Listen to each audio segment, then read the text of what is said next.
Hola, bienvenidos a todos y todas a este espacio, a la inauguración o lanzamiento de la campaña Rompiendo Etiquetas. Rompiendo Etiquetas es una propuesta que venimos trabajando en la Maestría de Estudios Culturales Latinoamericanos con la intención de enmarcarnos desde el ciberactivismo para generar espacios donde podamos repensar aquellas representaciones y lógicas impuestas con las cuales seguimos hiriendo y violentando a las poblaciones otras, a las poblaciones indígenas, afrodescendientes, mujeres, población sexualmente diversa.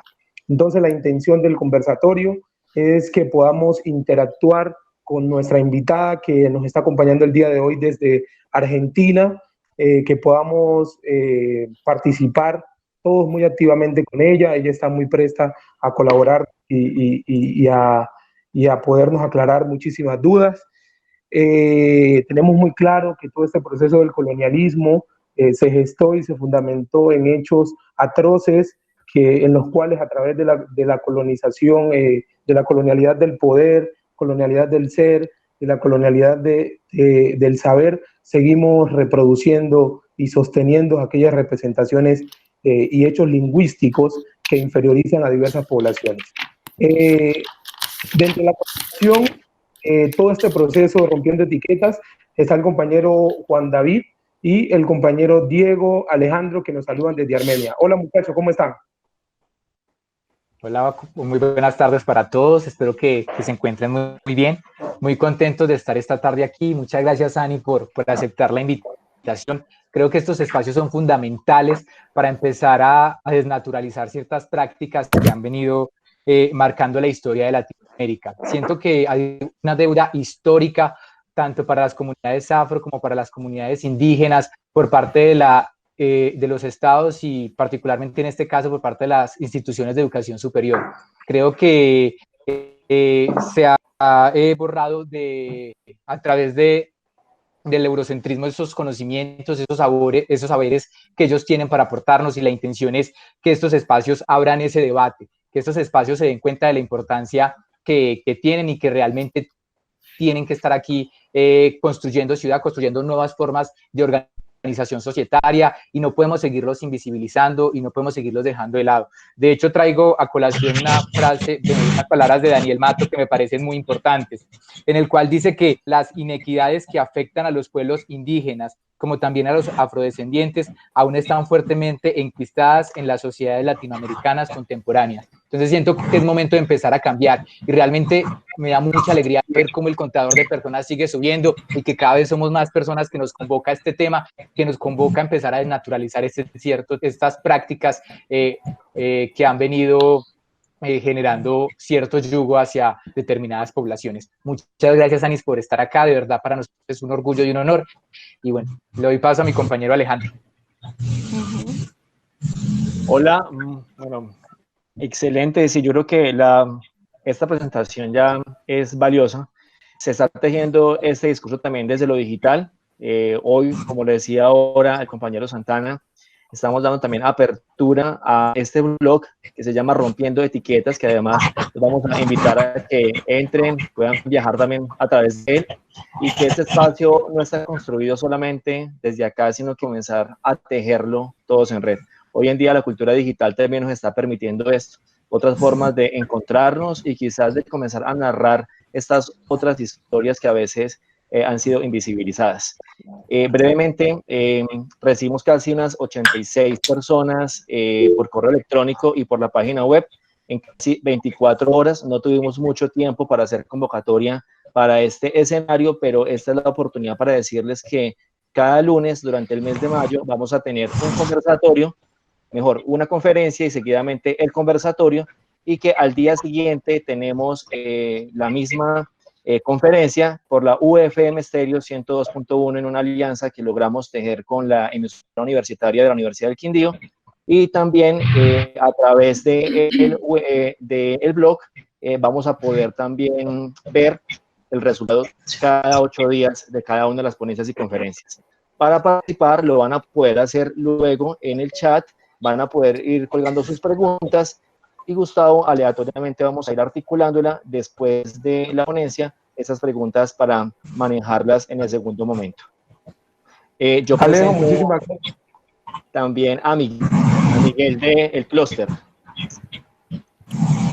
Bueno, bienvenidos a todos. Es un placer tenerlos aquí, tener a Ani como invitada del lanzamiento de nuestro trabajo, que le hemos metido pasión, le hemos metido mucho amor, y espero que todos lo disfruten, que Ani nos enseñe mucho de ese conocimiento, de todo ese conocimiento que tiene, y nos ilustre más sobre este proceso que se ha vivido con el colonialismo. Y bienvenidos a todos, y espero que disfruten la charla del día de hoy. Gracias, Luis Miguel. También para darle la apertura a nuestra invitada, tenemos a una vocera del colectivo de estudiantes afrodescendientes de la Universidad del Quindío, Paula Pulesio. Hola, ¿cómo estás? Hola, buenas tardes a todos. Bienvenidos. Maestra Ani Ocoró, anteponiendo un cordial y fraterno saludo, pues me presento.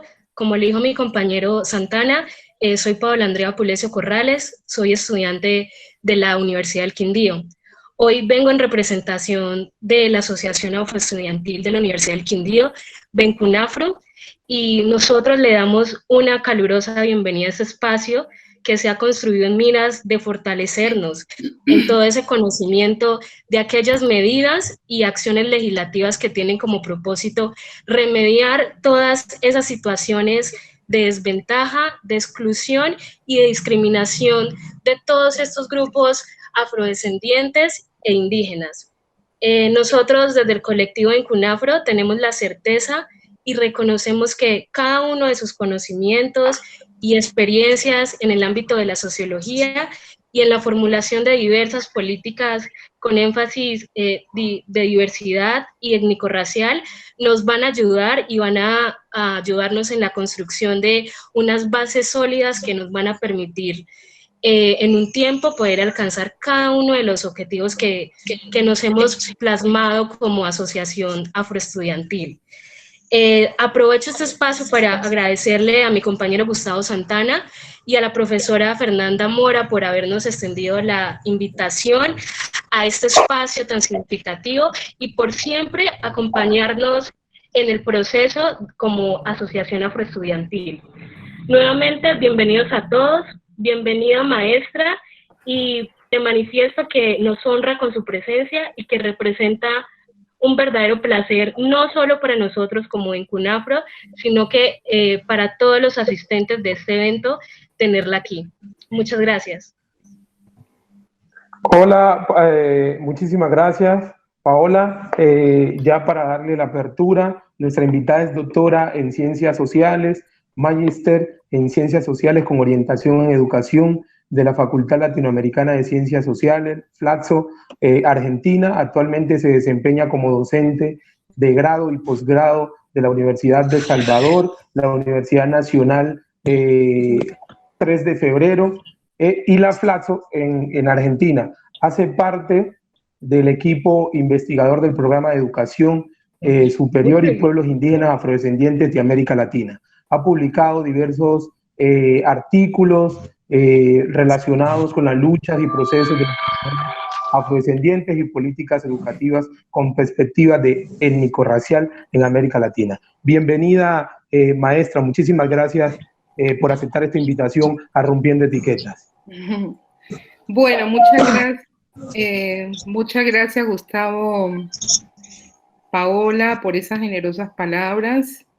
La verdad que para mí es un honor también hacer parte de este espacio y compartir con todos ustedes que son estudiantes, investigadores jóvenes, generaciones jóvenes que le están apostando a este tema, ¿no? Quiero agradecer a Alejandro, a Juan, a Gustavo, a Miguel, a Luis, ¿sí? Con todo el apoyo logístico que han dado para esta para esta charla. La idea es que charlemos un poco. Y, por supuesto, también a todas y todos los que se han sumado, ¿no? Para escucharnos un ratito. Este es un tema que genera expectativa y que ha venido movilizando en los últimos años a gran parte de la población afro, sobre todo en Brasil y en algunas universidades colombianas. y es un tema que nos conecta profundamente con una reflexión sobre la situación de los pueblos afrodescendientes o negros, como quieran denominarse, en América Latina y en el Caribe. Yo quiero, para contextualizar un poco esta cuestión de las acciones afirmativas, quiero en principio hacer referencia a la situación de los pueblos afrodescendientes en la región. Hay un documento muy interesante que les recomiendo para su lectura, que lo publicó la CEPAL, creo que 2016 o 2017, que se llama La matriz de la desigualdad social en América Latina, y es un documento muy interesante porque, en principio, América Latina, bueno, continúa siendo la región más desigual del mundo, ¿sí? No es la región más pobre, pero es la región más desigual del mundo. Y estas desigualdades, dice la CEPAL, son múltiples, ¿sí? No son solo desigualdades socioeconómicas. Son desigualdades que son también de género, son desigualdades étnico-raciales, son desigualdades territoriales, y también en un punto la CEPAL habla de las desigualdades de agencia, ¿sí? Ahora voy a explicar un poco esto. Ahí voy a compartir en este momento una diapositiva para detenerme en esto de las desigualdades de agencia. Ahí estoy compartiendo, ¿verdad, compañeros? Sí. Perfecto, ahí se ve la primera, ¿no? ¿Sí? Sí, Ani, ahí se ve la primera. Perfecto, muchas gracias. Bueno, entonces decía que son múltiples esas desigualdades que no son solamente económicas y que además son desigualdades históricas y estructurales, es decir, no obedecen a este último década o periodo, sino que las venimos arrastrando y muestran cómo hay una inequidad estructural en América Latina, ¿sí? Y yo quiero detenerme en estas dos también, que son las desigualdades de agencia, que tienen que ver con que también están desigualmente distribuidos en la región, pensemos en eso, el poder político y la autonomía individual, ¿sí? Yo quiero que tengamos en cuenta esas dos cuestiones. El poder político como aquella capacidad de que podamos incidir sobre la toma de decisiones colectivas en nuestra sociedad, y ahí yo les preguntaría, bueno, pensemos qué sectores de la sociedad están en capacidad de poder incidir más sobre las decisiones, ¿sí? O qué sectores de la sociedad son más escuchados por el Estado y tienen la capacidad de poner sus demandas en la agenda pública. Y lo que está también desigualmente distribuido es la autonomía individual, es decir, la capacidad que tenemos para decidir o influir sobre nuestra propia existencia. Entonces, recordemos esa cuestión, vivimos en una región la más desigual del mundo. Estas desigualdades son múltiples y son estructurales e históricas, ¿sí? De género, económicas, territoriales y étnico-raciales. Pero si pensamos en las poblaciones negras o afrodescendientes en América Latina, nosotros mirando en perspectiva interseccional, vamos a observar que estas poblaciones se enfrentan, ¿sí? Múltiples desventajas, múltiples desigualdades estructurales, y que en ellas se profundizan aún más estas desigualdades, ¿no? Entonces, en ese sentido, las acciones afirmativas, que tiene ese nombre pensado en el contexto de los Estados Unidos, pero digamos que surge en el marco de los derechos y la Declaración de los Derechos Civiles del 64, pero igual Sudáfrica y la India ya tenían una experiencia previa, pero digamos, el país donde más se concreta, que es para muchos el país del cual se gestan, es los Estados Unidos en el marco de todo el conflicto político y social, de segregación y de racismo, ¿no? Institucional y de racismo estructural en ese país. En ese marco se crea, producto de las demandas del movimiento, que esto es muy importante plantearlo, esto no obedece necesariamente a una política que viene de arriba hacia abajo, es decir, no es que el Estado solamente decide asumir una actitud distinta y crear políticas públicas, sino que responde a toda la lucha de abajo que es de sobra conocida, ¿no? De cómo distintos actores, figuras del movimiento negro en los Estados Unidos fueron trascendentales para impulsar estas medidas. Entonces, en América Latina, el país que más desarrollos tiene con relación a las acciones afirmativas es Brasil, ¿sí? En Brasil hace muy poco, 2, 3 años, creo que se cumplieron los 15 años de implementación de estas acciones, o sea que son realmente jóvenes, si lo pensamos en estos términos, ¿sí? Entonces, las políticas orientadas desde una perspectiva étnico-racial son realmente muy jóvenes en la región, ¿no? Y obedecen también a todo ese impulso y a esa lucha del movimiento negro en los distintos países, que ha venido poniendo sobre la agenda de los estados y poniendo sobre la agenda de las universidades este reclamo, ¿sí?, a la igualdad de oportunidades, porque son medidas que están orientadas a corregir esas desigualdades y a generar algunas garantías desde la política pública que permitan que aquellos sectores que están más rezagados en el alcance de sus derechos y que históricamente también han sufrido discriminación, racismo, puedan acceder a igualar en cierta medida sus posibilidades, ¿sí? La política de acción afirmativa no se restringe al campo educativo, ¿no? En Estados Unidos implicaba el campo laboral también, y después a otros grupos, no solamente los pueblos negros, después se sumaron mujeres, bueno, población con discapacidad. Son políticas más amplias, ¿sí? No se restringen al campo educativo, que es la tendencia mayor que ha tenido en América Latina, ¿no?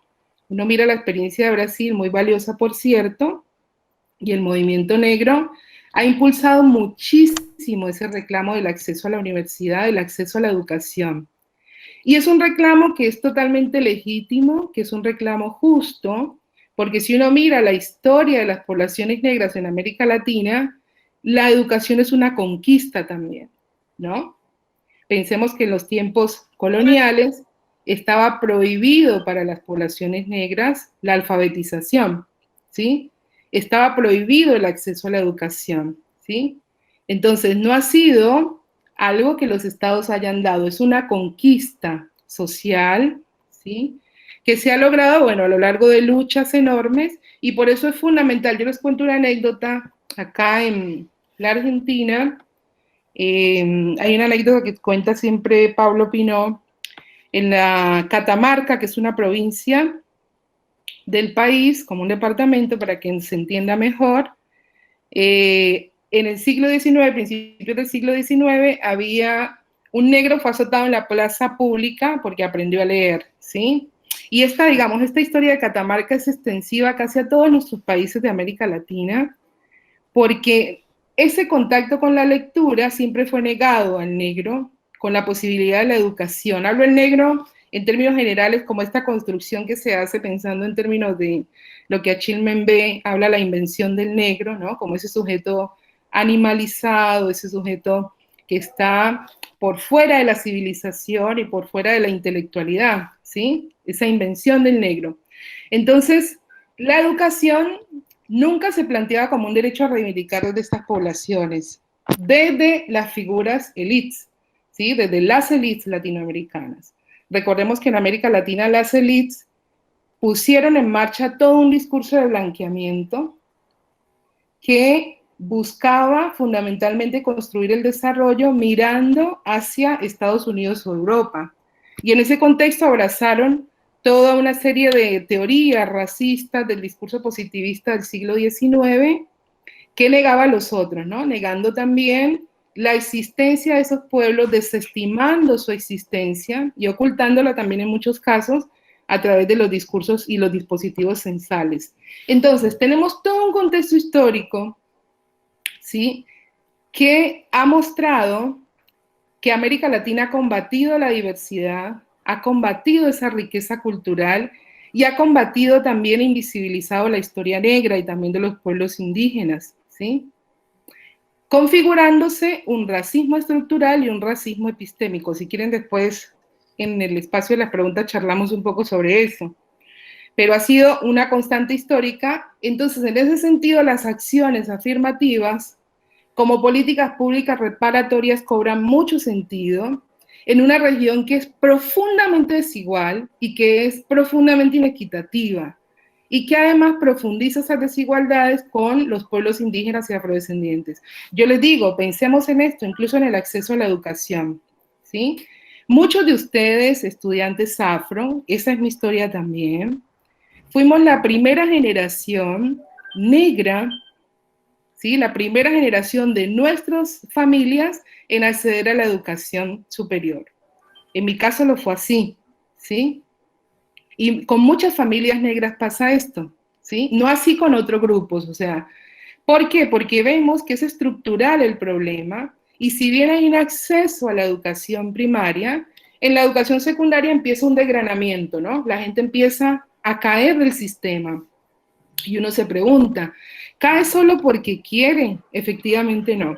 Cae porque no están garantizadas unas condiciones estructurales, y cuando vemos la presencia negra en las universidades es mucho menor, ¿sí?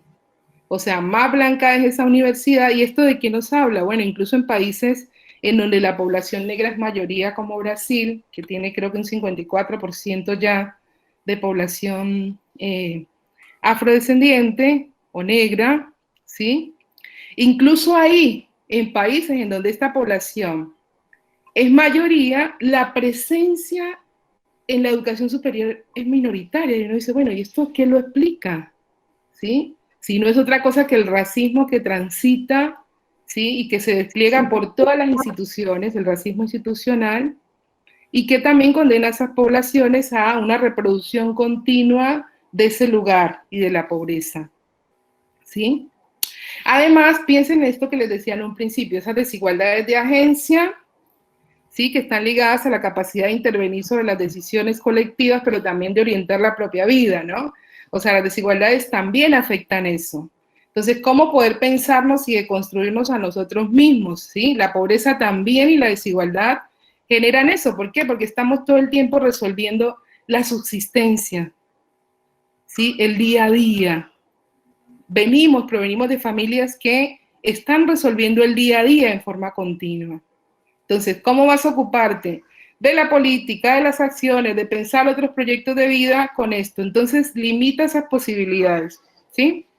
Entonces, decía que en América Latina estas políticas, Gustavo, por favor, Miguel, los compañeros, recuérdenme el tiempo, si me voy a extender.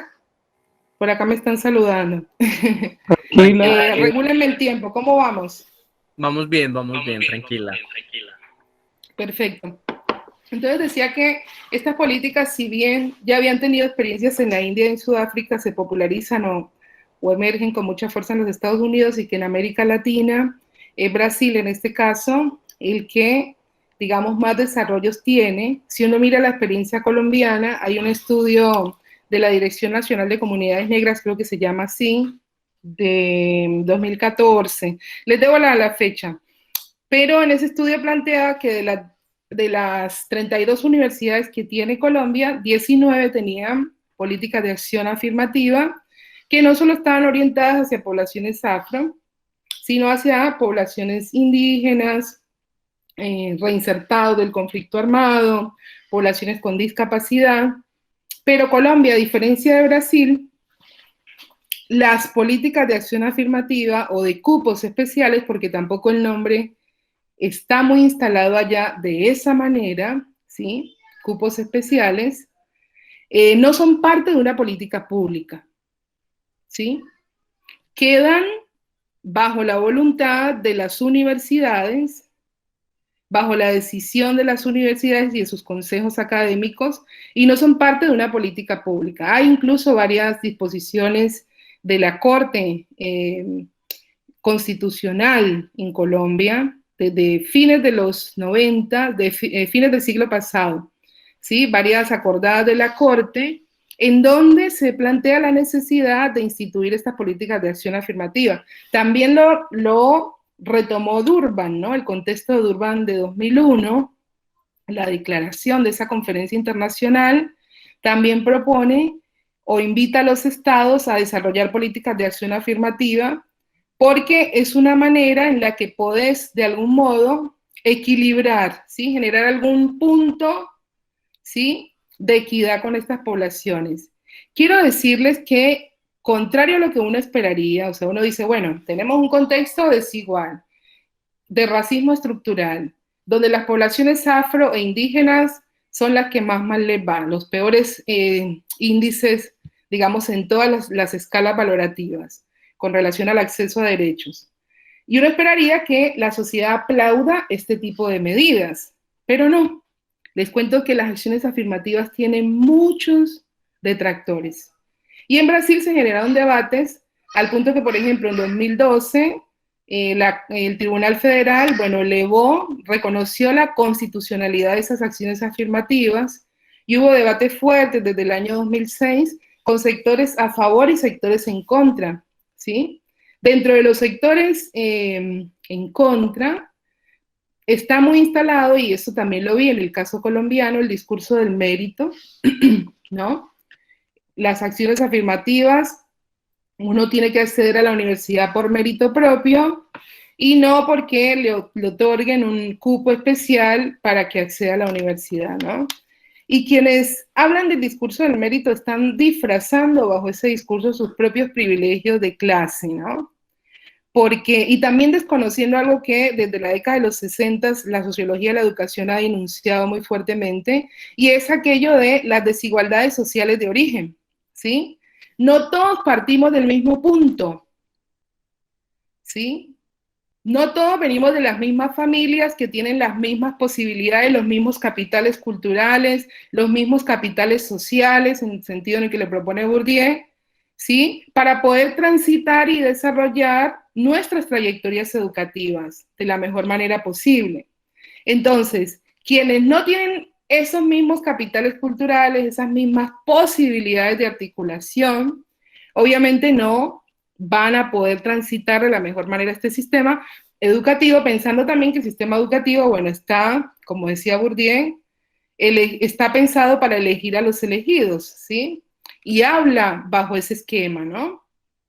Tiene todo un currículum que está pensado también para determinadas poblaciones, ¿sí? Como decía, por acá seguimos compartiendo la pantalla, ¿no? ¿Sí? Justo ahora sí, pero hace un rato nadie te veía. Ah, nadie me estaba viendo a mí. Nadie estaba viendo la No importa, porque la pantalla no la estaba compartiendo, recién ahora, ¿sí?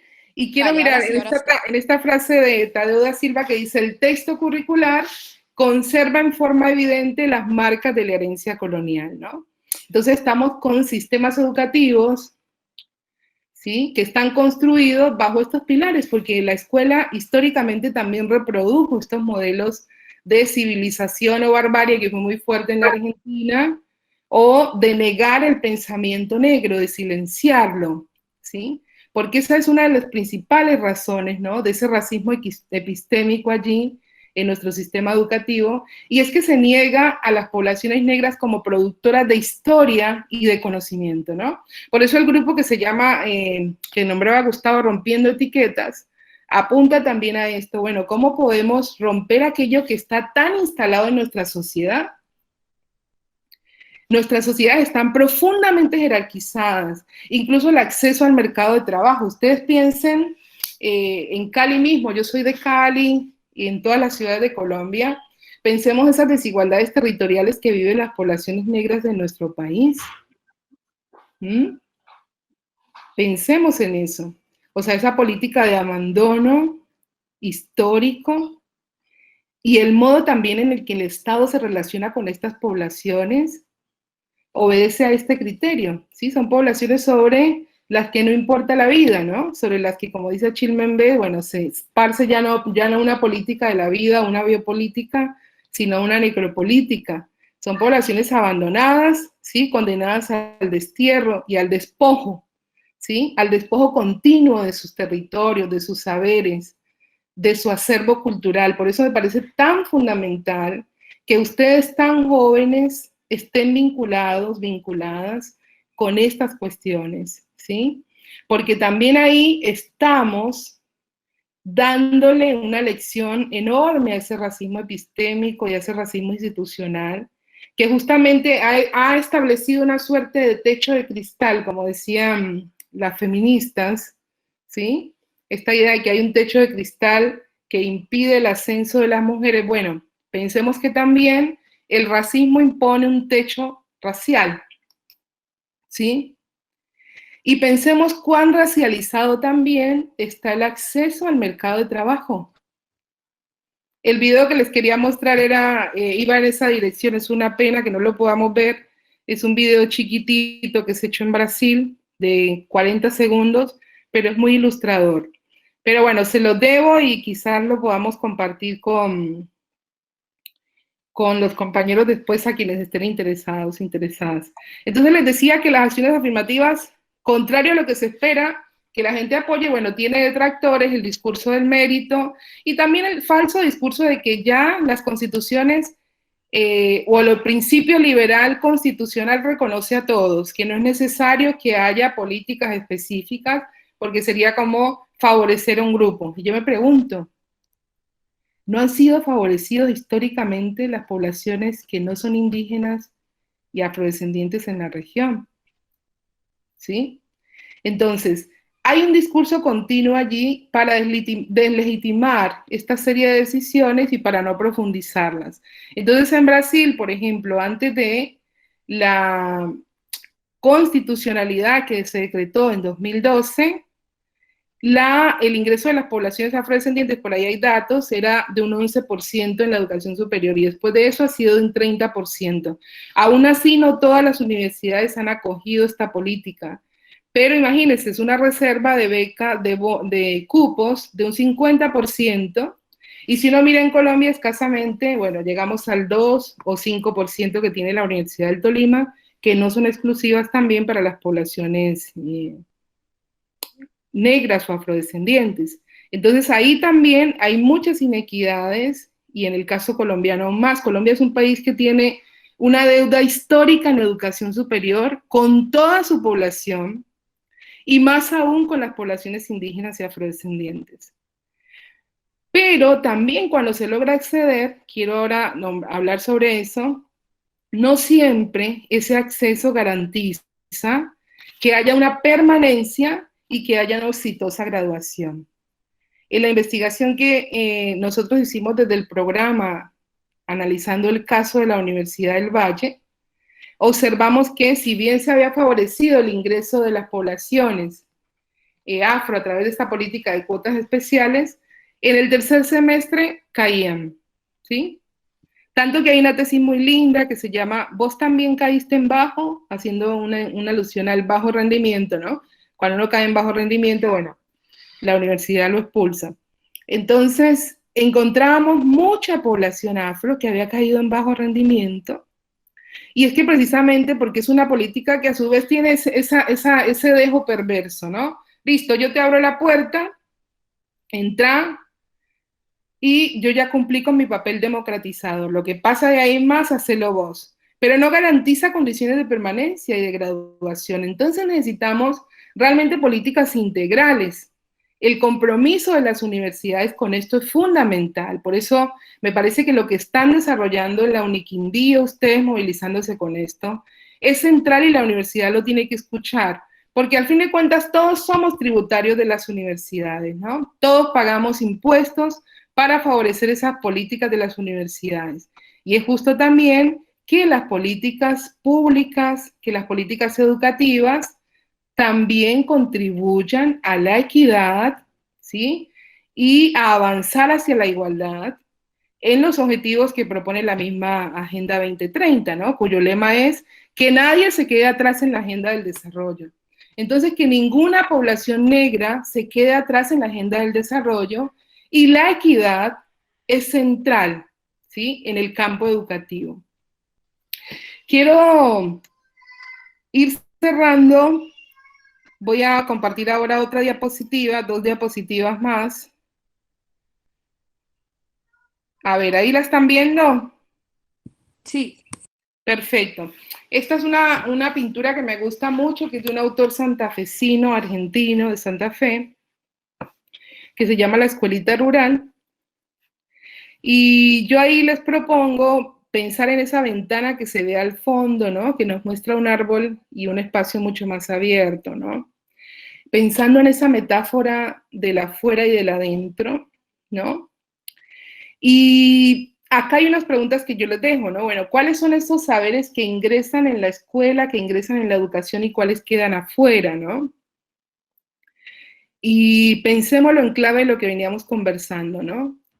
La escuela produce un recorte histórico, la educación produce un recorte histórico, en donde ha dejado los saberes e historias de los pueblos indígenas y afrodescendientes afuera, ¿sí? Porque son saberes considerados folclóricos, ni siquiera son considerados saberes, ¿sí? Porque el negro no fue considerado, las poblaciones negras, como en su humanidad, ¿no? Fueron considerados sí en su animalidad, se decía. Entonces, ¿cómo podemos desandar esta hegemonía eurocéntrica que está tan normalizada y que es la que también le cega la mirada a quienes dicen nada de acciones afirmativas, entremos por mérito, ¿sí? Las acciones afirmativas son una manera de contribuir a desandar esa hegemonía del discurso eurocéntrico y esa hegemonía del racismo estructural en América Latina. Entonces, ¿cómo podemos producir rupturas respecto a ese discurso hegemónico? Bueno, una ruptura son las acciones afirmativas y la lucha constante que hay que dar en las universidades, porque no basta con que cada uno pueda ingresar a la universidad, ¿sí? Tiene que ser una conquista colectiva. Cada uno de nosotros, cada una de nosotras que accede a la educación superior, tiene una responsabilidad social y política con ese momento histórico, con esas poblaciones a las que representa, con esa herencia negra que carga en sus espaldas, ¿sí? Porque es una herencia que no es solo una herencia de esclavización, es una herencia de emancipación, es una herencia de libertad que el pueblo negro ha aportado a la América Latina y el Caribe y que tenemos que cargar con orgullo, nos tiene que enorgullecer y seguir abriendo esa ventana. Vamos a implosionar esa habitación, ¿sí? Que está construida solamente con una cosmovisión, con una forma de ver el mundo, que no está mal que esté, ¿sí? Lo que está mal es que sea la única, y no es la única posible, ¿no? Como dice Nungi Tiongo, hay que desplazar del centro de las culturas a la visión eurocéntrica. Es una más, es muy importante, ha hecho aportes invaluables a la historia de la humanidad, pero no es la única. Sí, vamos a hablar de una pluralidad, un pluralismo epistemológico para que podamos construir sociedades más igualitarias, sociedades con mayor equidad, sociedades con más respeto, ¿no? A las poblaciones, a sus historias y a sus contribuciones. Y cierro con esta frase que ahí la pueden ver, que yo la llevo a todos lados. Tomo un poquito de agua. De Enrique Dussel, filósofo argentino. Dice, no es cuestión de hacer simplemente una nueva habitación para los excluidos en la antigua casa. Es necesario hacer una nueva casa con una nueva distribución. De lo contrario, los indígenas, las mujeres y los afrodescendientes irán a las habitaciones de servicio como antes, como siempre. Entonces yo diría, las acciones afirmativas construyen una habitación en la antigua casa. Pero necesitamos discutir la redistribución de la casa, o sea, necesitamos seguir, por eso digo, no es suficiente con alcanzar un cupo especial, porque necesitamos seguir debatiendo y confrontando, ¿sí? Los pilares de la casa, que son pilares profundamente eurocéntricos, que son pilares profundamente racistas, que son pilares que históricamente quisieron blanquear a estas poblaciones porque no les reconocían ni su humanidad. Entonces no basta con las acciones afirmativas, si bien son fundamentales. Y no basta con que nosotros obtengamos un beneficio individual, tenemos que pensar siempre en un pueblo hermano. Y por eso me parece muy lindo cuando estaba, por ejemplo, Alejandro, todos los compañeros que no tienen un fenotipo racializado negro, que están también codo a codo luchando por esto, porque esto no es algo que beneficie solamente a las poblaciones negras, o beneficie solo a Gustavo o a mí. esto es algo que nos beneficia como sociedad. Porque mientras más racista, más xenófoba es una sociedad, bueno, menos posibilidades tiene de desarrollarse, menos posibilidades tiene de romper todas las relaciones de poder que jerarquizan, que instituyen un trato no igualitario a las poblaciones y, bueno, que están enquistadas en nuestra sociedad, sin duda alguna, ¿no? Pensemos que el racismo se ha reproducido no solo porque esté alojado en las conciencias individuales, ¿no? Hay instituciones que sostienen esto. Y es fuerte el trabajo que hay que hacer. Por eso, bueno, no basta con quedarnos solamente con las manos cerradas. Bueno, ya cumplí, ya entré a la universidad, ¿no? La batalla recién empieza, así que bueno, cuenten conmigo para todo lo que quieran con relación a esto y me encanta todo el proceso organizativo que están realizando y el inicio de estas charlas. Yo creo que ahí podemos cerrar, si les parece, para abrir espacio a una conversación. Hola, muchísimas gracias, maestra. En realidad nos hizo una contextualización sobre estos patrones que han organizado, han distribuido, jerarquizado la existencia en Latinoamérica, dándole voz a unos y silenciando a otros. En este sentido, la institucionalidad ha tenido una responsabilidad muy grande porque son los que replican y reproducen aquellas lógicas eurocéntricas que inferiorizan a los otros.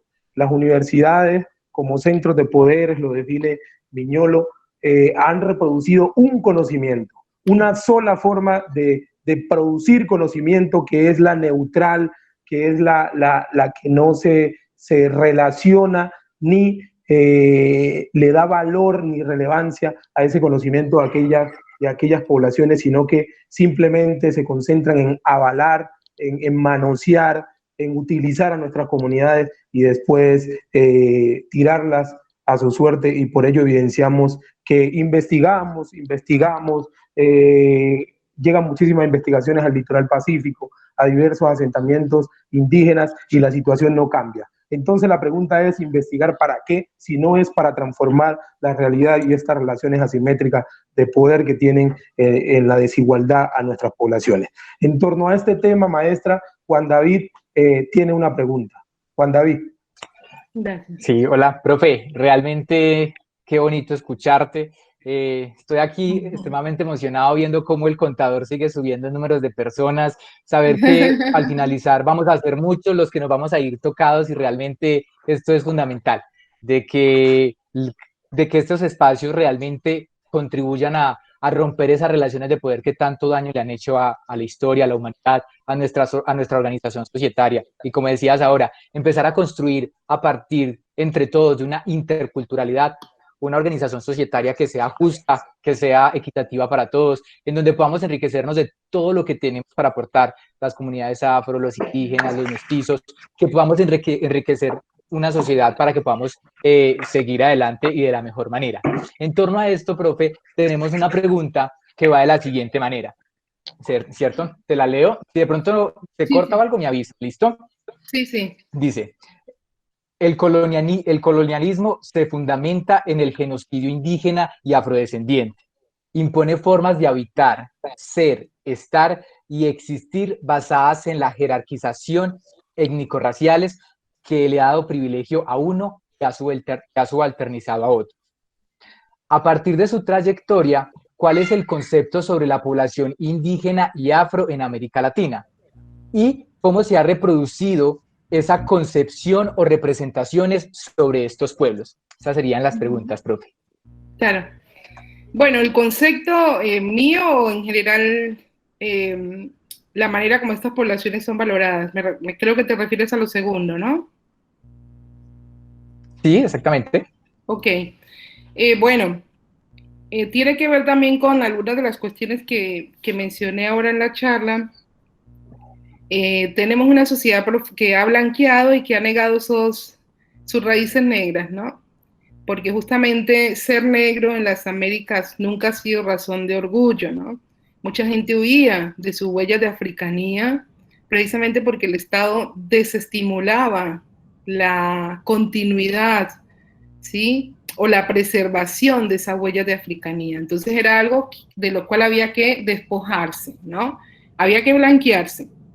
Y con este discurso también nos formaron dentro de nuestras propias familias, y no las culpo por ello, no hay que culparlas por ello, hay que entenderlas que estos modos de pensar emergen también en un campo de relaciones sociales donde, bueno, se desestimula la autodeclaración, la pertenencia a un grupo específico. Entonces han sido poblaciones pensadas siempre bajo una matriz de dominación que ha negado su humanidad y que ha negado su historia y el valor de esa historia para la construcción de los estados nacionales, para la construcción de las sociedades. Mire, nosotros tenemos en la región más de 820 grupos étnicos indígenas, ¿sí?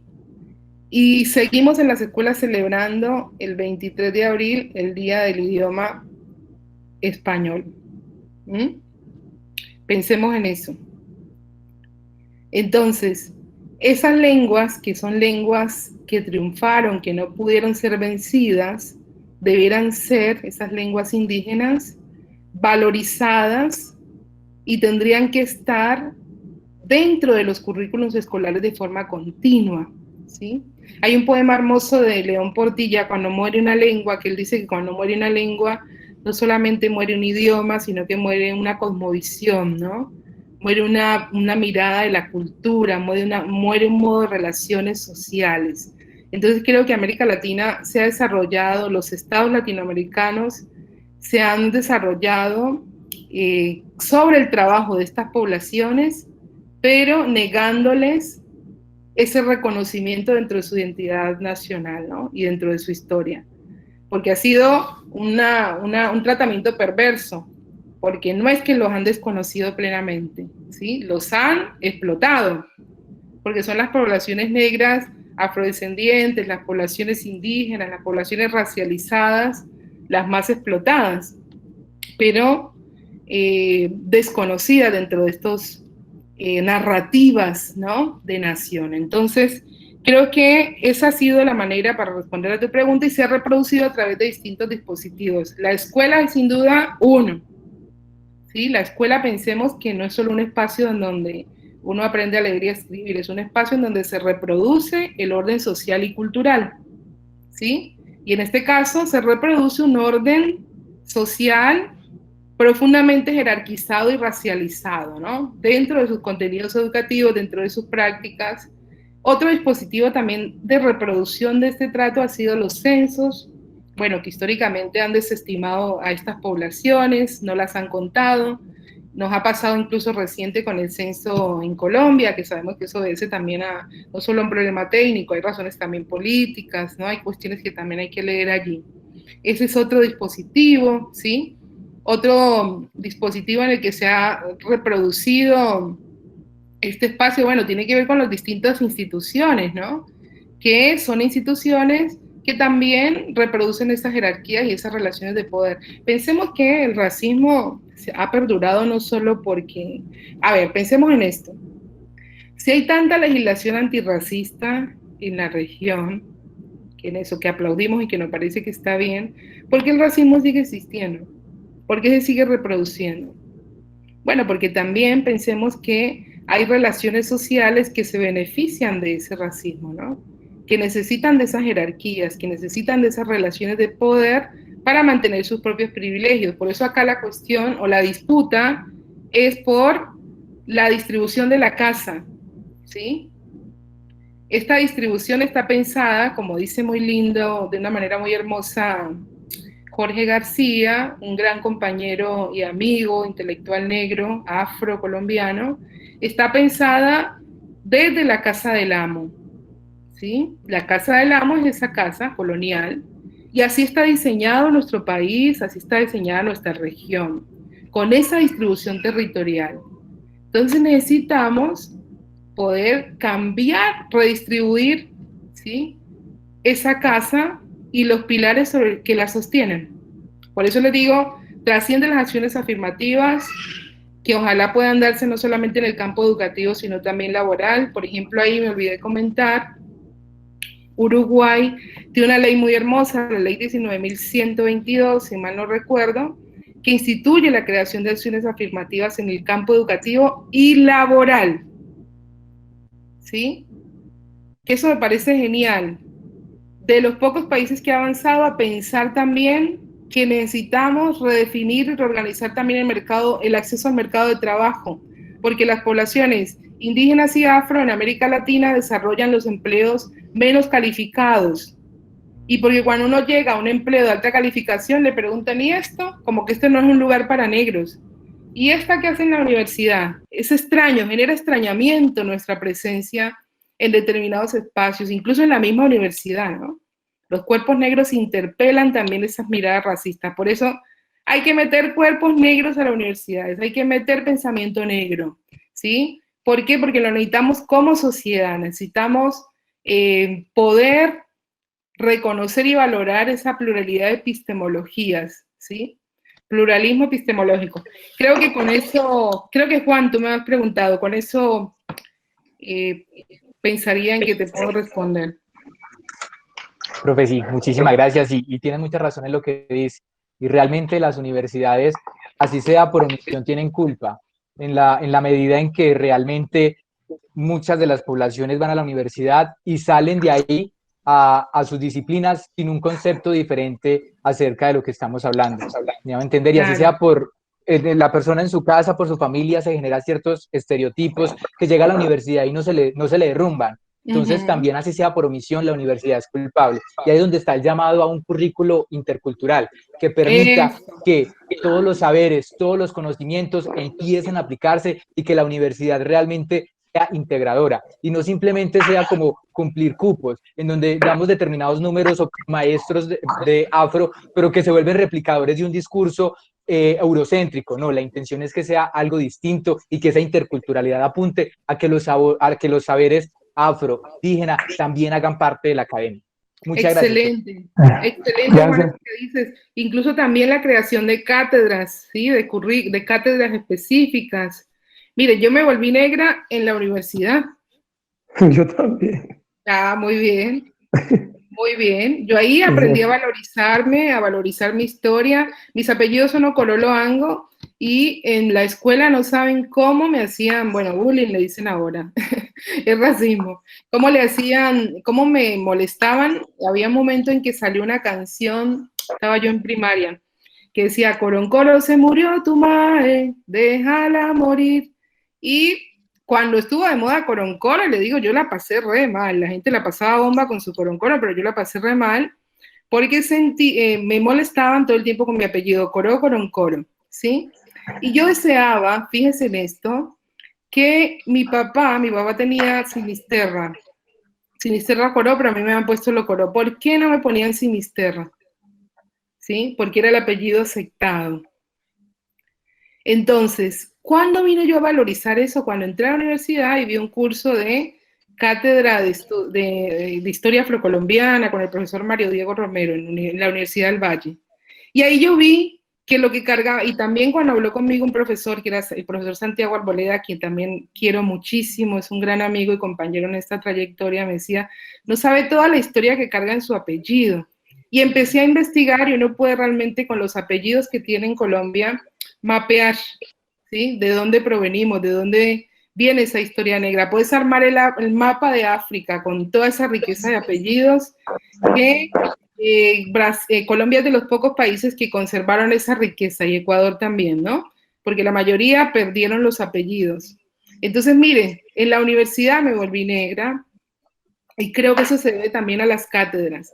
Por eso es necesario que no solo haya cupos, sino que haya cátedras en donde se trabaje esa historia negra, ¿sí? Y en donde también se trabajen los aportes, eso es muy importante, de intelectuales, de académicos negros que han venido trabajando en el tema, ¿no?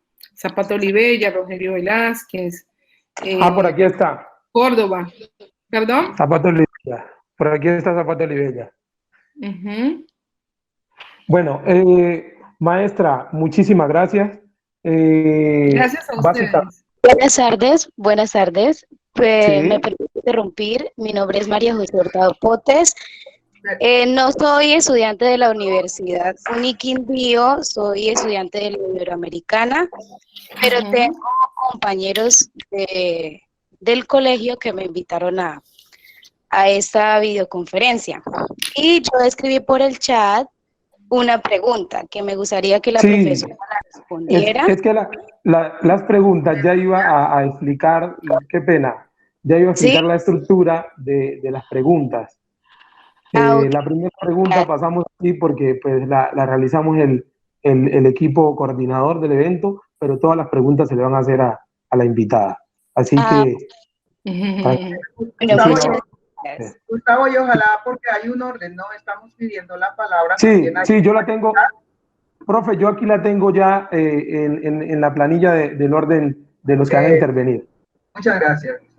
Bueno, siguiendo el orden, los compañeros del colectivo Bencunafro realizaron un rastreo de todos los escritos y publicaciones con los cuales la maestra nos ha provocado a repensarnos y cómo nosotros nos instalamos a través de este espacio rompiendo etiquetas para desmontar todos estos discursos políticos que agreden, que inferiorizan y que han estado reproduciendo estas lógicas racistas. Entonces, vamos a darle paso a los muchachos de Bencunafro. En primera instancia va a haber un aporte de 2 preguntas y después vamos a seguir con los otros chicos. Camilo, siga, por favor.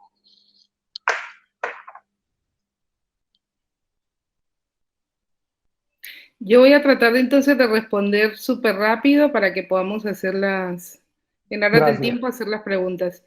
Ok. Gracias. Camilo. Listo, yo estoy por aquí. Mi pregunta surge en base al documento Educación Superior y Afrodescendientes, un análisis de los grupos especiales en la Universidad del Valle. Pues yo me formulé la siguiente pregunta para usted. ¿Cómo podemos trabajar para reducir las brechas de desigualdad universitaria en cuanto a los procesos de admisión de los estudiantes en las universidades? Sí. ¿Hay otra más? Así te la respondo conjuntas. ¿Cómo trabajar para eliminar las brechas? ¿Hay alguna otra más? Camilo. Sí, señora. La otra es en cuanto a las diferencias de oportunidades en materia de educación para las mujeres afrocolombianas.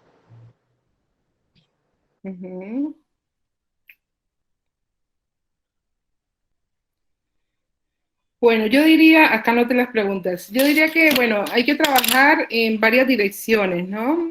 Bueno, otra cosa que yo no mencioné es que gran parte de que en realidad estas conquistas obedecen al accionar también del movimiento, fundamentalmente obedecen a eso, ¿no? Al accionar del movimiento negro en las universidades. O sea, donde hay movimiento negro, uno ve que hay acciones afirmativas. Entonces yo diría que una manera de cómo trabajar para reducir esa brecha es fortalecer los procesos organizativos al interior de la universidad, que también puedan nuclear estudiantes, no solamente afro, estudiantes que, recordemos, esto hay que trabajarlo con todos, con todas, ¿sí? Creo que esa es una manera. Otra manera es tratar también de que estas problemáticas lleguen a la agenda de las universidades y del Estado, ¿no? Instalarlos como un tema de preocupación para que pueda traducirse en política pública, como lo es en Brasil, aún con todas sus dificultades, pero tiene que poder ser parte de una política pública, no hay que agotar, como que se agotó en los cupos especiales, ¿no? O en la gratuidad de matrícula que consiguió Univalle. Y creo que esto hay que seguirlo profundizando. Otra, para reducir esas brechas, creo que es necesario investigar. Hay que producir investigación. Ustedes son jóvenes, están, digamos, con toda la energía y todo el conocimiento y la habilidad de conocimiento para hacerlo, ¿no? Hay que producir investigación también para fundamentar esas políticas de acción afirmativa, ¿no? Investigación de corte histórico y también actual, que pueda hacer un relevamiento de la situación de los pueblos afrodescendientes en la educación, ¿no? Eso es parte del diagnóstico que hay que aportar para la construcción de esas políticas públicas. Me parece que eso puede ayudar a reducir las brechas y también la articulación con otros movimientos. Esto no se gana solo pensando los afros, solo nuestro pedacito, la población LGBT solo su pedacito, la población indígena solo su pedacito, ¿no? La articulación con otros movimientos, con otras fuerzas sociales, políticas, que puedan elevar esto, ¿no? Estas discusiones. Y la segunda pregunta, en cuanto a las diferencias, oportunidades en materia para las mujeres. Mire, Colombia tiene una desventaja, y en general los países de América Latina tienen una desventaja en ese nivel, ¿no? Primero, la visibilización estadística es casi que reciente. La ronda de censos de 2010 hizo que muchos países incluyeran la pregunta de autoidentificación en sus censos, pero también la ronda de censos del año 2000 y la de 2010. Ahora 2020, algunos censos estaban pensados, bueno, con el tema de la pandemia se correrán, imagino, pero hay una debilidad estructural en el acceso a estadísticas, ¿sí? Con criterio étnico-racial. Ahí todavía hay debilidad. Brasil tiene un instituto de estadísticas que produce datos y esa la verdad que es enorme la contribución que ha hecho ahí el movimiento negro para ser visibilizados, ¿no? Censalmente y visibilizar también estadísticas oportunas. Entonces arroja datos de cuántos negros acceden a la universidad, de cómo está la población negra con relación a los grupos no negros. Pero esto, por ejemplo, tiene Brasil. Y es una carencia en América Latina, en los países de América Latina esto, Colombia tampoco, en el caso de la educación superior tampoco hay cifras, ¿sí?, oficiales de cuánta población negra desde una perspectiva de género étnico-racial accede a la universidad, y esto la verdad que es una pena. Y creo que eso también tiene que estar dentro de la primera pregunta que me hacías, ¿no? Para reducir las brechas necesitamos saber cuáles son esas brechas, ¿sí? Producir un Estado que de manera sistemática produzca información sobre esas brechas. Si te parece, dejo allí, Camilo, para que sigamos con las preguntas. Sí, excelente, muchas gracias. Gracias. Continuamos con el otro compañero, muchas gracias, profe. Con el otro compañero del colectivo en CUNAFRO, por favor. Para darle apertura a la otra. Buenas tardes, maestra Ania Coró. Habla Brenda Palomino, trabajadora social. Brenda Palomino, trabajadora social de la Universidad del Quindío. Gracias por la aceptación, maestra, de verdad es un honor tenerla aquí con nosotros. Bueno, mi pregunta va en torno al documento de Educación Superior y Afrodescendientes, un análisis de los grupos especiales en la Universidad del Valle. La primera pregunta dice así: ¿a qué se debe el hecho de que las acciones afirmativas no se apliquen en todas las instituciones públicas? No se apliquen en todas las instituciones públicas de educación superior, donde en sus programas académicos tiene admitido al menos un estudiante afro. Y la siguiente pregunta es: ¿cuál es la unión ancestral de parte de nuestros dirigentes afros para que se pueda llevar a cabo la aplicación de las acciones afirmativas?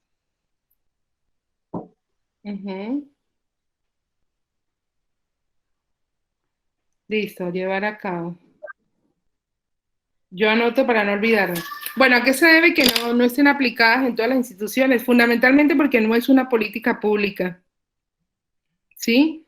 Sino que obedece a la decisión, la discrecionalidad de las universidades y a la presión del movimiento, donde el movimiento puede, organizado de estudiantes, ¿no? Donde puede presionar y lograr conquistas, se logran, ¿sí? Queda voluntad. Entonces, mientras no sea una política pública, no están obligados, ¿sí?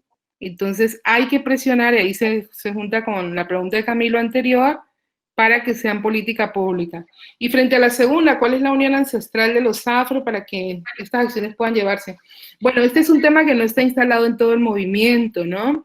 Creo que una idea importante sería tratar de que el movimiento lo tenga dentro de sus demandas, dentro de sus reivindicaciones, ¿no? Y que sea una demanda superadora, más allá de las tensiones, de las diferencias que son propias de todos los movimientos sociales, que por lo menos que haya una agenda superadora de esas demandas, de esas tensiones y diferencias, y esta me parece que puede ser el acceso a la educación, ¿sí? De esa manera te respondería yo, Brenda. Muchas gracias. Muchísimas gracias, maestra. Muchas gracias, maestra. Le damos apertura, ahora vamos a iniciar con el conversatorio con los demás. Le queríamos contar, maestra, que hay asistentes de diversos países, desde México, desde Brasil, desde Venezuela, desde Argentina, profesores, investigadores, estudiantes, artistas, que también son intelectuales, nos están acompañando el día de hoy en este proceso de repensarnos para desmontar aquellas etiquetas que inferiorizan a nuestra población. Qué lindo que concluyamos en este espacio tantos países, tantas generaciones y experiencias. Muy lindo. Gracias. Quiero darle la palabra para que por favor intervención.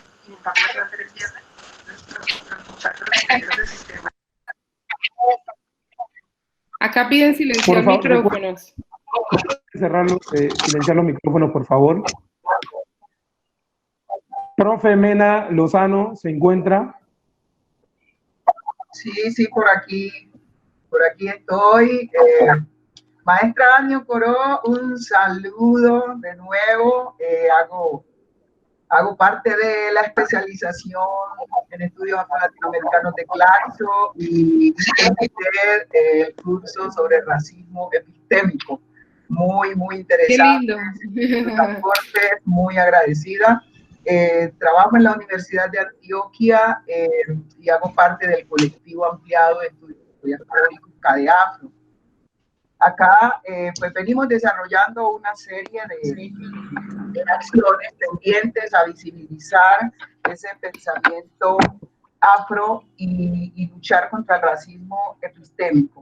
Yo tendría aquí para usted una pregunta, dos, pero la primera es si nos puede dar la referencia del texto de Enrique Duxel, de donde sacó este trozo, esta metáfora que nos ubica acá en relación con la casa, para seguirlo trabajando.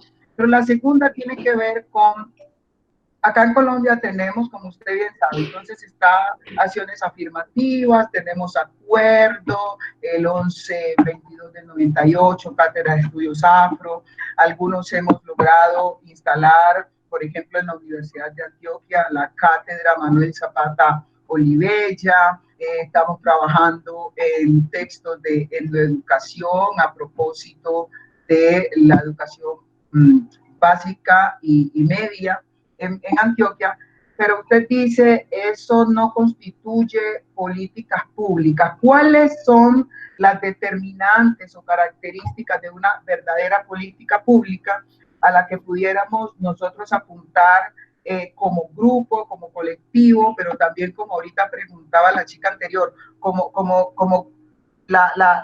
los grupos afros, el movimiento social que pudiera apuntar a esa política pública para que tuviéramos cambios reales y no, pues bueno, son importantes las acciones particulares que se desarrollen pues en cada institución, pero para que sea una verdadera política pública, ¿cuáles son como esos aspectos o esas determinantes que pudieran llevarnos a una transformación real de esta situación y que no estemos siempre repitiendo lo mismo, digamos? Muchas gracias, maestra. Sí, perfecto. No, muchas gracias a ti y la verdad que muy buena la intervención. Sí, en Colombia hay distintas experiencias, me parece genial eso que estás compartiendo que se está haciendo desde la Universidad de Antioquia. También, por ejemplo, la Universidad del Cauca tiene la cátedra Rogelio Velázquez. Bueno, hay varias iniciativas. Lo que me parece a mí, para que, digamos, esto pueda impactar de un modo real, tendríamos que poder comprometer al Estado, la voluntad política del Estado, en la concreción de esas demandas, ¿no? Pensemos, por ejemplo, la Cátedra de Estudios Afrocolombianos, ¿sí? Pensada y reivindicada también desde la educación superior, y acompañar esto con recursos, porque, digamos, abundan distintas iniciativas que responden a la parte legislativa, digámoslo de algún modo, pero no se concretan con recursos puntuales, ¿no? Una política pública necesita de la inyección de recursos, necesita también ser medida, o sea, monitoreada, necesita ser evaluada y necesita metas concretas, ¿sí? Entonces creo que en Colombia adolecemos de eso, ¿no? Pensando, por ejemplo, bueno, vamos a ampliar a una política que amplíe al 10% de la población, 10% los cupos en las universidades a 10 años. Vamos a ver qué se produce, cómo se monitorea, ¿sí? A través de qué canales, cuál es la inyección de recursos específicos. Necesita de eso. Y fundamentalmente necesita también de que, reitero, se pueda instalar dentro de la demanda efectiva del propio movimiento negro, ¿no? Que esto se pueda instalar allí para que se pueda comprometer la voluntad del Estado, ¿no? Con recursos específicos, con metas a evaluar, con indicadores específicos. Pensaría yo que en esa dirección, profesora Mena, podría contribuir, ¿sí? Muy bien, muchas gracias, maestra. No, gracias a usted. Ay, la referencia no la tengo presente ahora, pero se la puedo pasar por email, ¿sí? A la frase de Dussel. Está bien, Muchas gracias. Muchas gracias. Muchas gracias, maestra. Vamos a escuchar al compañero Alejo, que nos va a leer las preguntas de los participantes que fueron manifestadas por medio del chat. Alejo. Bueno, sí, rápidamente vamos a intentar leer. Llegaron unas por el hashtag y otras directamente por la página, que también está habilitada una sección de chat, y las que están acá directamente en el en vivo. María pregunta cuáles son las acciones concretas que propone para combatir el racismo epistémico. Un saludo muy grande también le da Fioris Ortega, que dice que la universidad para mí también fue un gran comienzo, que hace 2 años está en este proceso de reconstrucción propia y colectiva. Seguimos con Naira. Naira dice que aprovecha para saludarle, que quiere saber sobre el autor de la tesis, vos también caíste bajo, que si está disponible de forma online, que si le podemos responder eso y que cómo lo puede encontrar. María también dice que cómo desde los procesos educativos se pueden reeducar a las poblaciones étnicas para la aceptación y el fortalecimiento de su identidad. María dice que dónde pueden, bueno, ya nos decía ahora también, María se pregunta sobre la cita que usó de Dussel, de Enrique Dussel. Henry nos dice que él quiere compartir ahora y comentar algo sobre investigación y estudios culturales. A Henry ahora le damos espacio ya al finalizar lo que es el proceso. Carlos Arturo Savante Vega dice que qué tal si se impulsan cátedras donde se trabaje con los niños acerca de la igualdad, el respeto y la importancia de no hacer a los demás lo que no quieren que le hagan a ellos mismos, y no dejarlo como un tema de principios y valores que nadie trabaja en realidad. Angie dice que le gustaría compartir una pregunta en un contexto con mayor presencia de profesionales y afrodescendientes, refiriendo a lo comentado por la doctora Annie Okoro sobre el techo racial. ¿Qué opina sobre la siguiente afirmación que realiza Mara Viveros? La posibilidad de ascenso social hoy es más limitado que el de antaño. Sabemos que el tener una profesión no nos exenta de ser racializados en los espacios laborales, pero en relación a las reflexiones de raza-clase, para profesionales afrodescendientes existe ahora una mayor o menor posibilidad de ascenso social, es lo que nos comparte Angie Edel. Y Henry nos comparte en el chat una convocatoria de la Cátedra de la UNESCO de Educación Superior y Pueblos Indígenas y Afrodescendientes para que revisen esta convocatoria sobre acciones virtuales sobre racismo, y deja ahí el link. Hasta aquí están como las preguntas que hemos intentado recoger de ambos espacios. Bueno, voy a intentar entonces, nos queda poco tiempo. Acciones concretas para combatir el racismo epistémico. Yo creo que hay muchas, ¿no? Dijimos lo de las cátedras, todas estas cuestiones que se puedan implementar, y creo que, bueno, yo pertenezco a una asociación de investigadores afro-latinoamericanos y del Caribe. Creo que ese es un camino, porque el objetivo es justamente visibilizar toda una tradición intelectual negra, diaspórica, afrodiaspórica, que ha sido invisibilizada, no reconocida en las Américas. Entonces creo que esa es una gran herramienta, no solo conformar asociaciones, sino también promover la investigación afrodiaspórica, ¿no? De las contribuciones afrodiaspóricas a la historia de la humanidad, ¿no? Creo que para ir rápido, como una herramienta, además de todas las que mencionamos, ¿no? Las cátedras, las sesiones afirmativas. La segunda, la tesis, vos caíste en bajo, está en internet, pero si quieren, tanto la referencia de Dussel que les interesó, como esta tesis, a través de los compañeros de Gustavo, de Alejandro, de Luis, Miguel, todos, se las hago llegar, ¿sí? Le pueden escribir a ellos y se las hago llegar. La otra pregunta que me hacían, ¿cómo educar para el fortalecimiento de la identidad y qué pasa también con el trabajo con niños? Mire, hay un trabajo muy lindo que hace la profesora María Isabel Mena, no sé si la conocen, también afrocolombiana. La profesora María Isabel ha venido trabajando desde hace muchos años con el tema de infancia, ¿no? Que muchos no nos ocupamos de ese tema y que es central, ¿sí? Así que googleenla, péguenle una buscadita porque hay materiales hermosos y campañas que han venido organizando también el Centro de Memorias Étnicas de la Universidad del Cauca con una campaña Yo no me llamo Negrito, y hay distintos materiales que se vienen produciendo en Colombia y en Brasil sin duda alguna, para trabajar y acompañar a las infancias, ¿no? Y de alguna manera, esto que ustedes dicen, ayudar al fortalecimiento de la identidad, ¿no? Creo que ayuda al fortalecimiento de la identidad que incorporemos la historia negra dentro de los currículos escolares, ¿no? Y que también lo hagamos en todos los niveles. Creo que eso ayuda muchísimo. Y bueno, en un contexto de mayor presencia afro, frente a la frase de que es limitada, es más limitado el ascenso de la población hoy que en antaño. Bueno, en principio tendría que leer lo que dice la profesora Mara Viveros, así opinando sin acceder al texto.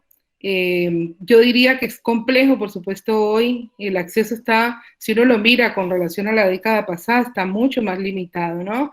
Porque de todas maneras, incluso hasta el Banco Mundial lo reconoció en un estudio de 2018, como en la década pasada, producto de decisiones de algunos gobiernos más progresistas, hubo una reducción de la pobreza en muchos países de América Latina, en donde estos gobiernos implementaron distintas políticas sociales, muchas de ellas fueron políticas de transferencia condicionada de ingresos, me hago referencia a Bolsa de Familia, Plan Acción, Familias en Acción, bueno, esta serie de recursos.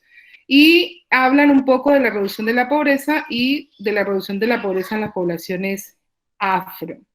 Pero, ustedes saben, el discurso neoliberal, las políticas neoliberales nunca se van, uno les tuerce el cuello y vuelven y reaparecen. Enfrentamos hoy en la región una crisis política muy fuerte y también estamos en un momento en el que están en boga muchas de esas políticas, ¿no?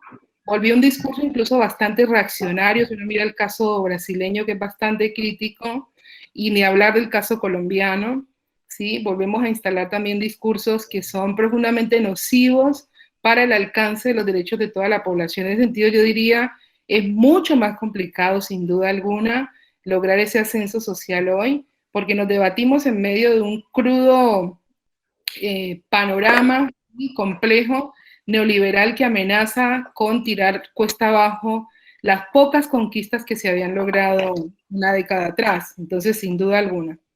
Bueno, eso pensaría yo de las preguntas que hicieron. Yo quiero agradecerles las preguntas. No sé si hay alguna otra, perdón, ya estaba yo.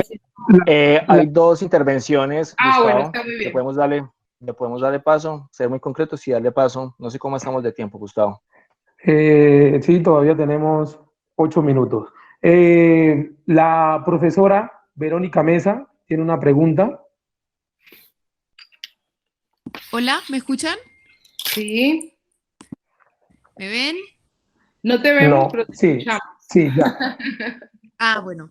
Hola, Ani. Hola. Profe Ani, en verdad demasiado chévere compartir este espacio contigo, demasiado simpático esto como en clave de estudios culturales también, que hay un montón de gente, un espacio, y tú hablas de acciones afirmativas, pero las estás problematizando también, lo cual me parece ultra valioso. Pero te quería preguntar que tú estás como proponiendo que se hagan ciertas, que se piensen mecanismos más profundos para revertir ese racismo estructural, institucional, epistémico.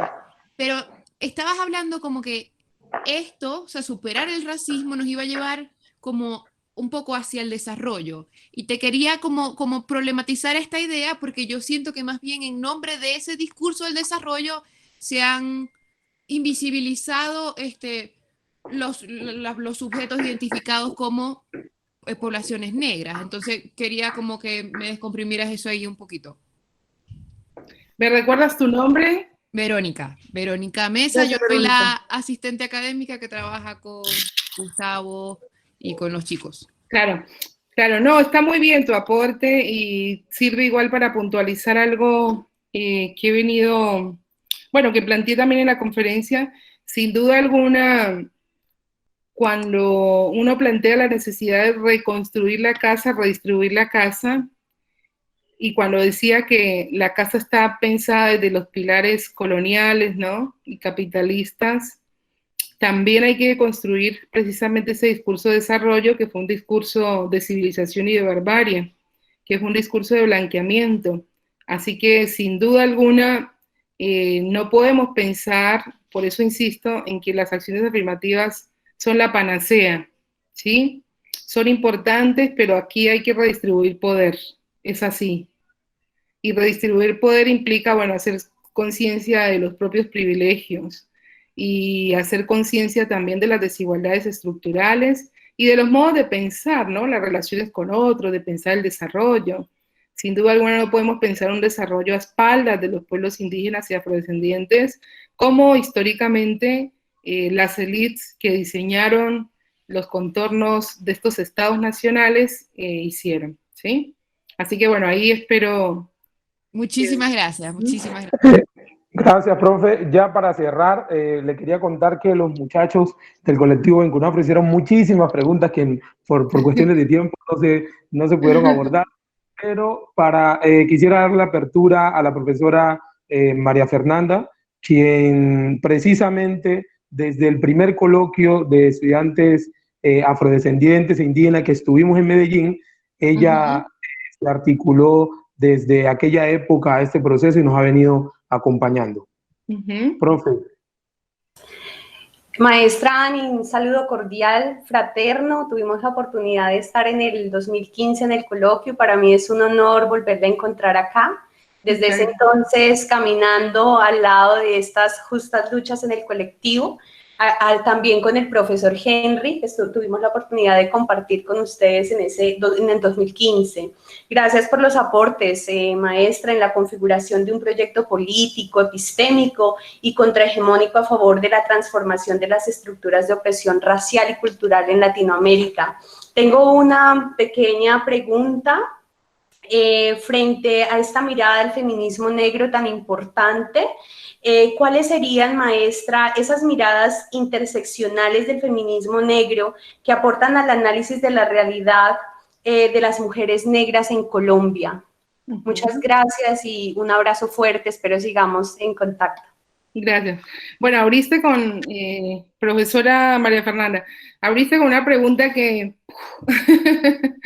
da para discutir mucho tiempo acá, porque es muy interesante también, bueno, las otras sin duda también, pero digo, esta también porque abre muchas aristas para hablar y para pensar. Yo creo que, bueno, el feminismo negro, yo en alguno de los artículos recientes lo planteo, creo que nosotros lo hemos periodizado o partimos de la experiencia de periodización de los Estados Unidos y creo que es un desafío pensar periodizaciones también desde América Latina y el Caribe.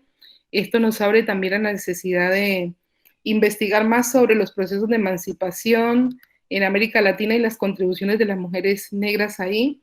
Creo que la interseccionalidad es una apuesta y un aporte, una contribución fundamental de las mujeres negras y chicanas en los Estados Unidos, pero que no se restringe a hablar de ellas, ¿no? Uno puede hacer estudios interseccionales de muchos grupos, pero lo bueno, lo interesante también de esta contribución es que poder entrecruzar, ¿no? Distintas variables. Las usuales han sido el género, la clase, la raza, pero uno puede incorporar la inmigración, puede incorporar lo territorial. Y creo que ha sido importante en este caso, para ir ya a tu pregunta, porque ha permitido visibilizar, bueno, las múltiples desigualdades que enfrentan las mujeres negras, ¿no? En América Latina. Para ser más concreta, las mujeres negras no solo enfrentan desigualdades de género, ¿sí? Sino que también enfrentan desigualdades étnico-raciales, territoriales. Entonces, ha sido muy buena esta perspectiva para poder visibilizar eso, y me parece que, bueno, hay muchos desafíos también para seguirla pensando en América Latina, pero bueno, será, digamos, en otro momento que podríamos seguir profundizando sobre esto, pero me parece que ha sido clave para eso, ¿no? Para dar una lectura mucho más integral, si se quiere, de la complejidad de desigualdades y de cómo se articulan esas desigualdades en la experiencia particular de las mujeres o de las mujeres negras. ¿Sí? Con esto yo creo que profesora María Fernanda le podría responder. Muchas gracias, Ani. Un abrazo. Maestra, muchísimas gracias por habernos aceptado este espacio. Rompiendo Etiquetas se hizo para esto, para que dialoguemos, para que interactuemos con diversas poblaciones y logremos con nuestros planteamientos repensar aquellas estructuras y desmontarlas de nuestro discurso para construir ese pluriverso que los zapatistas nos han recomendado. Un mundo donde quepan muchísimos mundos. El profesor Henry me está escribiendo al interno que quiere saludarlo. Antes que cortemos la llamada, profe. Ok, claro que sí. Hola, bueno, Gustavo y demás compañeros de todas las regiones que nos acompañan. No, solamente era un saludo muy corto y en realidad hacer una pequeña contribución cuando se discutía acerca de las investigaciones y acerca del trabajo que se viene desarrollando, de cuáles son las acciones reales para no quedarse siempre hablando en el metadiscurso, y pues precisamente es trabajar en red. Yo pienso que pues agradecer este espacio porque precisamente nos permite conocer diferentes acciones que se vienen realizando desde los estudiantes en distintos contextos.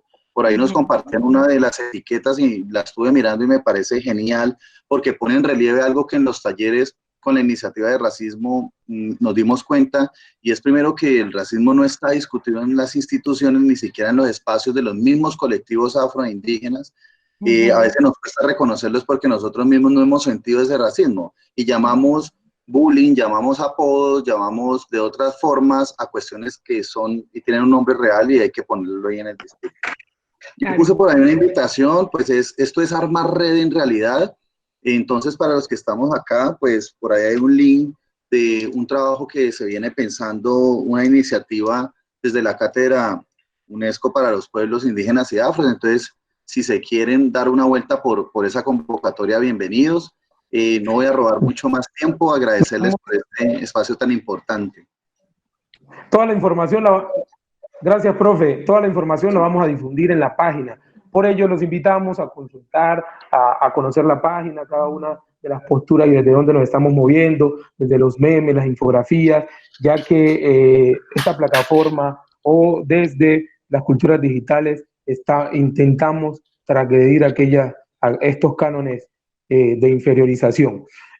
Hacerles un llamado a que el próximo lunes nos vamos a ver con el compañero y hermano Arleyson, que también nos va a estar acompañando. Recuerden que Rompiendo Etiquetas se articula en el marco de la conmemoración del mes de la herencia africana, así que vamos a estar durante todos los lunes en el mes con diversos invitados. Está el profesor Arleyson, va a estar el profesor Adolfo Albán, y estamos confirmando a otro invitado que nos va a estar acompañando. Así que el llamado es a que sigamos conectados, a que nos escriban, a que sigamos interactuando por las redes sociales, compartan nuestro proceso. La idea es expandir y poder llevarle el mensaje a las diversas poblaciones. Doctora, muchísimas gracias. Bueno, te regalo el doctora, soy Ani, con mucho cariño y fraternidad para todos, todas. Y no, muchas gracias a ti, Gustavo, y a todo el equipo, a Alejandro, a Luis, a Juan, a Miguel, que nos hizo la asistencia técnica, y sin duda alguna a todos ustedes. A mí las preguntas me encantaron porque también las preguntas le ayudan a uno a repensar, ¿no?, sus propias miradas y bueno, a seguir también avanzando. Así que un placer enorme y muchas gracias por haberme invitado a este espacio y que espero siga floreciendo también. Bueno, muchísimas gracias. Un abrazo fraterno a todas, a todos. Por ahí vi a Naira, a Henry, bueno, mucha gente, Angie, mucha gente linda también, toda la gente que conocí en Medellín, así que ha sido un enorme placer escucharlos y estar aquí. Gracias.